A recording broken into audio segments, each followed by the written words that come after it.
And what is at stake in Africa? That is a big deal.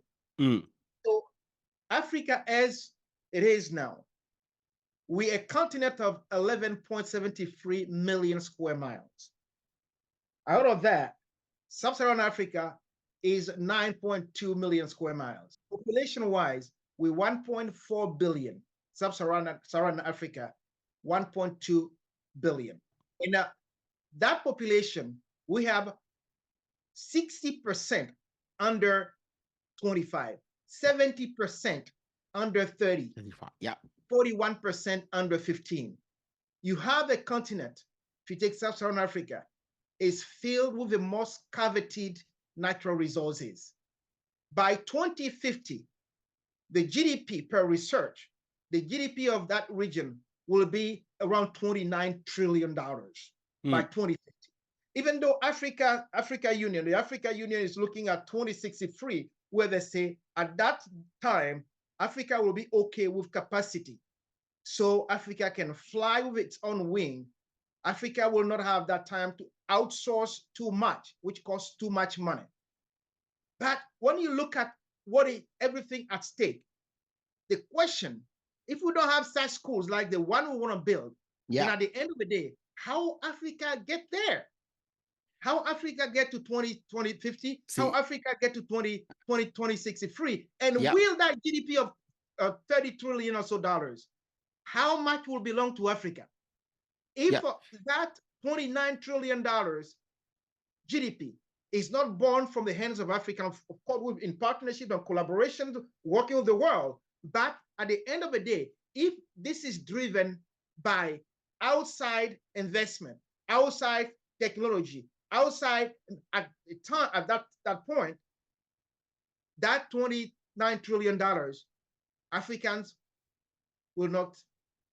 Excellent. See, brother, now you are getting into something I really, really want Africans to understand. Yes. You see, it's not bad for investors to come to Africa and make money. Yes. The only thing that is bad right now is that Africans, we are not able to go out there and invest. And when that investment make money, we also repatriate our own profit. The asset. Yes, the profit. Okay. So repatriation of profits is only going one way. Yes, sir. Okay. That's the problem. So there's no problem for China, US, Europe, Asia, Middle East to come and invest in Africa. In fact, every country which has been developed were initially invested, the investors were all mostly foreigners. Every country, including the UK, US, China, everybody. Okay? The initial investors were foreigners. But there needs to be a time where the people, Africans, need to go out and start investing in that other country. But that will only happen if we become more self-reliant. Yes. If we become more, we get more educated, we build more companies, and our people start earning enough money that at the end of the day, you can save something. And then you go out there and say, where is my little money I have? Where can I invest it? Yes. Right now, Africans on the continent don't have any money to invest. Yes. Okay. So this is it. I just need to say this because a lot of young Africans don't understand how these things work. Yes. Okay. And they get angry when China, Russia, US, Europe come and invest in Africa. The problem is not investing.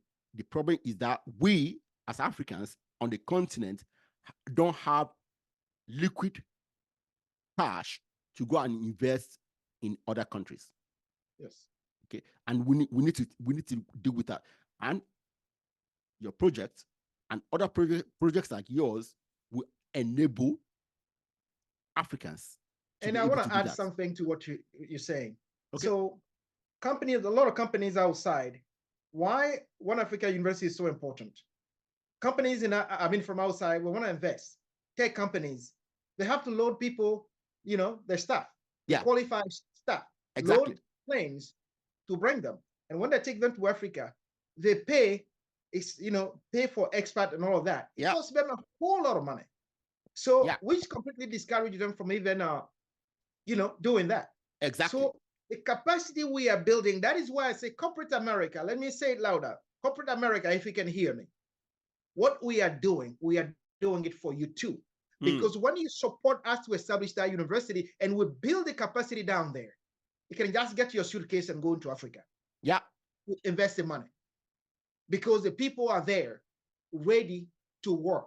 Whether it's whatever technology you want to, the different field that we have here that we want to, educate our children in, you will take your briefcase, you will go. We have qualified staff that are there to work with you. So at that point, you make more money, and Africa also make more money. Because there will be the transfer of technology. Because as you do, and we have the trained people right there, the transfer of technology will be done. And at the end of the day, you win and we win. So if corporate America can hear me, that is why you have to join us. So we join forces with people like companies like HDR who are making the sacrifice to support little guys with us. Join companies like HDR so we can together develop this project. Fantastic, fantastic.